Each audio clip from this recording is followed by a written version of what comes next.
Hello and welcome to David Bahnsen's Capital Record. This is the same National Review podcast that I have been very enjoyably doing for 4 years now. As we delve into 2025, taking on a new form and a little bit of a new life, we're going to be doing 2 episodes a week, both shorter, a lot less guests, and a lot more conversation around some of the big economics and finance issues of the day, applying them to the principles that matter to us. We've also added a video. And so we encourage you to go to the National Review YouTube page. If you're listening to the podcast and you prefer video, you have the format there as well. For those joining on video, welcome. And this is the very first time. So you by now are already familiar with the fact that I have a face for radio. Uh, National Review's Capital Record is a passion of mine because the topic that's behind it is a passion of mine. And I wanted to set the stage in our talk today by fundamentally explaining capital record. This notion that there is something to defend in capital markets, and that what we're defending is the very free enterprise that our financial markets exist to support. That free enterprise is itself a part of the creational norms that I believe in as a man of faith. These things require a certain level of understanding about a basic philosophy, a basic worldview that lends itself to an economic worldview. I did not pick the subject of defending capital markets as a passion of my adult life because it is merely academic or because I think I have a technical argument that is relevant. To me, this topic is vitally important for everyone, including people who do not care about it. People who the vocabulary, the language, the kind of introduction, the topics themselves are almost a little bit of a turnoff. And yet, I think it matters a great deal that there be some voice who is willing to defend something that is often very uncomfortable to defend. If you view capital markets as synonymous with Wall Street, which I do not, you can imagine that it is not exactly a very popular position these days to be holding oneself out as a defender of Wall Street. What Capital Record is, what National Review is, what David Bahnsen is dedicating a good portion of his life to, is defending capital markets as an instrument of something far deeper and wider and more significant. It is not the end in and of itself. It is a means to the end. And we have to defend this means because we have to defend this end. And so while I feel very comfortable defending capital markets is necessary to our defense of free enterprise, of a market economy, I believe that we're doing so in a period of time where there are the standard left wing critics as such. It's easy to condemn and demonize capital markets when you're already starting at a vantage point of a very low view of the free enterprise, of the market economy that our financial markets undergird. But the right has today, in its embrace of populism, allowed certain first principles to be distorted enough that it's become a rather easy track to see the right end up condemning elements of capital markets, and certainly at times adopting populist language that takes an overall condemning approach to the notion of financial markets that help support our beliefs about freedom, our beliefs about human aspiration. My view is that this can be fixed, that this is a debate that can be, and in fact will be, won. It's an argument I have been making. It's an argument I intend to continue making, but it's an argument that I think will be won by allowing the conversation to go back to first things. My defense of free enterprise is not merely high level or generic. For me to cogently defend free enterprise and then from that point defend financial markets that I think are a sine qua non, within it, I have to root my defense to a view of the human person, a belief about reality, a belief about human nature that is explicitly and self consciously rooted to a transcendent faith. There are incredible market advocates, market defenders, proponents that do not share my belief system about a transcendent faith. And they, of course, are oftentimes going to make arguments that I find useful. They're oftentimes going to make arguments I don't. We will often find ourselves on the same side of various conclusions, but I can't make the arguments for free enterprise that they make if we're coming from a different place to start. And so while I'm so grateful for a lot of the co-belligerents on the side of defending what is often mocked as market orthodoxy, where there are folks drawing the same conclusions that I am, I welcome the agreement.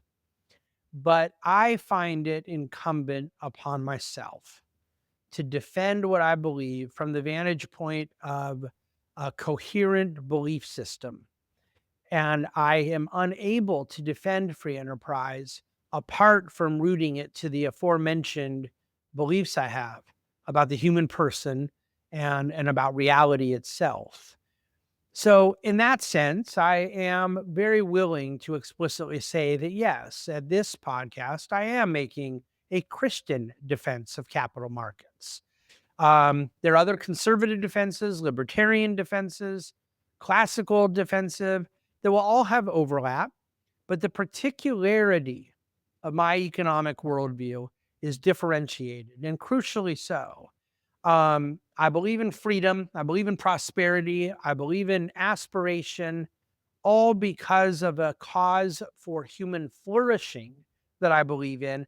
And that human flourishing must be defended as part of a broader worldview. So allow me in our time today to briefly lay out a couple of these points, and I'll draw it to conclusion and leave you with a good understanding of some of the things we're going to do and why we're going to do them here. I think that there are tremendous economic fallacies that come from bad premises and good conclusions. In other words, there may be various secular or humanistic defenses of markets that lead to a view of tax policy that is very similar to mine. And yet, even though a conclusion that I find agreeable is found, I don't believe that we are doing full justice to the cause and the argument, to the persuasion that is necessary if we do not root it to cogent premises. Today, however, I think we're often dealing with some good premises, but bad conclusions. And this is oftentimes I'm referring to as some of the folks on the so-called new right that have said, you know what, we need virtue. We need to get rid of some of these cultural leftist maladies that are doing us wrong, which I fully agree with. But then their conclusion goes astray when, despite the premises that acknowledge a need for common good, acknowledge the importance of virtue, oftentimes acknowledge the need for transcendent truth. But then in their conclusion suggest that markets are the source of what goes wrong, instead of seeing markets as one of millions of conventions that have been tainted by sin. Markets themselves are dealing with the same flaws and fallibilities that the human persons are, the human people that are themselves the participants that make a market. There is no such thing as a market apart from human interaction. Humans, having now been tainted by sin, this is why I require a theology to make this case. I accept the imperfectibility of markets because I believe that humans are fallen, and that because I do not hold to a utopian view of life here on earth, accept some of the reality that is upon us. Our markets will be tainted by sin, just as the human people that are acting within markets that make up the very markets themselves are tainted by sin. So this is a position that requires a certain theology and theological commitments, and yet helps to differentiate why I cannot say, well, markets are the problem. And I say, well, why do you think markets are a problem? And they say, well, look at what went wrong here. And in this market transaction, there was this fraud, or there was this corruption, or there was this deceit, or there was this greed. There were various elements that went astray. And in all such things, people are blaming a market for something that is a byproduct of a human condition that requires governance, that requires limiting principles, that requires a fence around it, that requires a system for both individual and social functioning that is going to acknowledge the reality of these imperfections and yet allow us to say, compared to what? What is the best system for interaction given the propensity for greed, corruption? The school of thought that believes markets are going to best facilitate human beings' best attributes while acknowledging their worst attributes do not ignore the fact that markets, humans interacting freely, can do bad things, but we do say that it is better than the alternative. And I think that the need today to evaluate public policy, market events, economic issues in the light of market principles, in other words, not shying away from what is so often these days pejoratively mocked as market orthodoxy or market fundamentalism. That has become a substitute for an argument. It is people that are largely known to have been market advocates, basically members of the conservative right, whether it's think tanks, some elected officials, that were not really have identified necessarily with a populist political persuasion a few years back, but have now not only just been caught into what is sort of the coalitional side of the moment in which we live. I'm not really as critical, believe it or not, as the quote unquote Trump moment or the political coalitioning that is necessary in this, where the populist impulse can be found, as I am those on the right that are attempting to codify it into ideology, that are claiming market fundamentalism sits at the base of what has gone wrong. The need for open, free, and efficient functioning markets is not the problem, it is a solution. And yet, when we say, well, but we are tainted by some of these elements that can get away from us, those things require us to properly identify the problem. That requires a philosophy, that requires a theology. And again, my principles when it comes to discussing markets, finance, entrepreneurialism, social cooperation, all of these vitally important subjects, these principles have to be rooted to a view of reality, what we call metaphysics, to a theory of knowledge, how we can know things, what we call epistemology, to a view of morality, of right and wrong, what we call ethics. One's metaphysics, epistemology, and ethics creates a worldview.